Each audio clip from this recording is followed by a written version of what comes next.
How attractive is smoking to you? I don't think smoking is attractive at all. It's gross. I mean, not very. When you hear somebody go like, "Hey, you want to smoke some darts?" You just want to, Nope. Not at all. Let's go with a 1 out of 10. Not attractive at all. Probably one of the least attractive things out there. Probably be smoking, in my opinion. Not at all. It's gross. It's a complete turn off and it's disgusting. Disgusting. What's wrong with people? No good. It's no good. It's not. Don't do it. It's gross. Don't do it. Not too much. Not really. Very unattractive. How attractive do I find it? Not attractive at all. Really attractive. No. Something about somebody giving themselves cancer that really gets me going. So, how did you start smoking? Well, I would say it started somewhere around 14 years old. Some friends of mine had snuck some cigarettes and thought it would be cool to experiment with them, and so that's what we did. What started off as something fun to play around with soon became something couldn't live without anymore. How much were you smoking back then? Pack and a half a day. So you could say like after you got by we're just doing it because it's cool, like you started to enjoy it? Yeah, getting past this is cool, this is rebellious, this is what we shouldn't be doing, the thrill of all of that. It became part of my life. What steps did you start to take, or what realizations did you have that led you to stop smoking? Well, there was several actually. The first one was gradually, and it takes time before you realize what cigarette smoking is doing to you, but over time I started noticing my energy level dropping. I started coughing all the time, coughing with cigarettes, coughing without cigarettes. I also noticed that colds, I was always having colds. I was unable to shake colds, and most of the winter I had a cold, and I found myself just not recovering from things, progressively feeling less healthy. So why did I quit smoking? Those are some of the reasons. A lot had to do with health, a lot had to do with my wife didn't appreciate as I talked about, the odor that I carried. Had a lot to do with my decreased health, and also at about 18, 19, I came to a stronger faith in the Lord Jesus Christ, and that started to play on me as well. That I'm not treating my body the way I should be. I'm not looking after myself the way I should be, and so I decided I was going to quit. And it was at that point I realized just how strong the addiction was. I couldn't quit. I tried just about everything that I knew to try and quit, and it was that's when I discovered really how much I was in the grip of this cigarette addiction. I would try to go 2 days without a cigarette. I couldn't do it. So then I thought, well, I'm not going to buy cigarettes. I'm just going to fight this thing, and I'm not going to buy cigarettes anymore. So I stopped buying cigarettes, but my friends still smoked, and so that led me to bum cigarettes a lot, and that didn't win me any friends either. So then I made every effort to stop that, and then I found myself just trying to find, and this is not a pleasant thing to say, but this is what cigarette smoking reduced me to, is trying to find cigarette butts that were lit, and just so I could get a smoke. And I've talked to other friends of mine who went through similar experiences, and it may seem like cigarette smoking is harmless. It may seem like it's a simple addiction, but it's one of the most powerful addictions that grabs a hold of you, and one of the most difficult to quit. And I experienced that, and I tried everything to quit. It reduced me to some behaviors I'm not proud of, and embarrassing behaviors. And so I began to pray.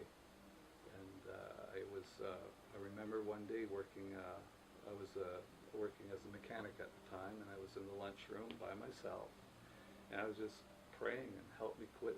I don't have the strength to quit this addiction. Help me, Lord. And I heard the Lord say, if you can go there with me, I heard the Lord say, make a choice. Understand that I'll always love you, but make a choice. But if you choose the cigarette, look what happens to our relationship. And if I were to walk towards the cigarette, it was as if I was walking, the distance between Jesus and myself would grow. And he said, is that what you want? I said, no, Lord, I want you more than the cigarette. And it was from that day forward, I never touched another cigarette again in my life. Great. Joe, when did you have your first joint? I was in grade 9. The reason I had it in grade 9 was because it was more of a social thing. All of my friends that I grew up with were starting to get into it, and I felt like that was normal and it was acceptable because everybody around me was doing it. Do you feel like if you hadn't, you would have been ostracized, maybe? In a way, yeah, I feel like I would be judged a little bit if I didn't. But now that I think about it now, it's kind of pathetic because, you know, I'm my own person and I have my own thoughts and my own actions, and whatever I do is my choice. It's nobody else's, and nobody else should have an effect on what I choose. Did you, as you started to smoke joints and stuff, did you find that you began to enjoy it instead of just have the social aspects of it, being with your buddies? Like Pastor said, I wouldn't say that I necessarily enjoyed it. It was more of the whole group and everyone was together doing it together, and it was something that we could all come together and do together, and it would just be fun. You wouldn't have to worry about anything. It was just like nothing else mattered because that's all I was focused on at one point. Did smoking joints lead to smoking cigarettes for you? Yeah, it was about in the summer of last year, so I was going into grade 12. I started smoking cigarettes. I took one from one of my close friends when we were at a party, and I felt like it wouldn't be a big deal because I was already smoking marijuana. So I took it without any thought of consequence or what it would do to my health or anything. I just accepted it, and it led into more of an addicting thing than it did just for fun. So you could say it stopped being a social call and started being for yourself, maybe not with people? Yep, I would say that once I stepped away from everyone else, it was like I wanted to go back and just keep doing it, which I felt like deep in that it was wrong, but I felt like I was just overpowered by what I was doing, and it just felt right at the time. Now, you've quit, right? Yeah. What steps led you to decide to quit? Well, I kind of took a step back and looked at my life and where I was and who I had around me. Like the pastor said, he turned to Jesus, and I kind of took a step back and looked at everyone around me. I looked at my family, I looked at myself, I looked at my friends, I looked at the friends I thought were friends, and then I looked at my real friends who are on my swim team, which I'm back at that now. I'm swimming again. Yeah, I just feel like it kind of just took over, I guess, in a way. But now that I've quit, I sort of realized like how it affected me mentally and physically. You know, it made me feel down a lot. I was really down, and that's kind of why I turned to it a lot. because I didn't want to feel anything. The feeling of being numb felt right. I just didn't know what else to do, and then once I turned to my parents and my friends, I kind of opened up to their help and what they could do for me rather than sitting down and having a joint or having a cigarette. Kind of just taking things a little bit slower and realizing what I was doing and how it was affecting me. It was affecting me physically, my lungs. I couldn't do the same things that I was doing. Running was a chore. I couldn't run anymore. I couldn't do anything. I couldn't work out.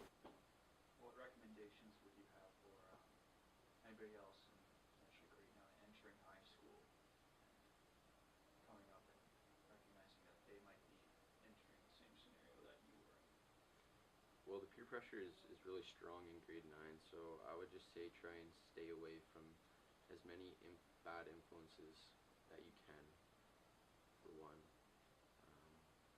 For two, I know it's really tough for some people just to drop and walk away from what they've been around for a while, and I can say that from experience. It's really hard to walk away from something that you've been surrounded in for so long, and then try and be accepted from other people. That's really hard.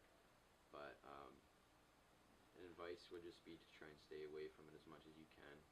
You know, talk to more people, get into more social groups. You know, join clubs. There's clubs at the school. There's sports activities you can do. There's a lot of things that can steer you away from that path.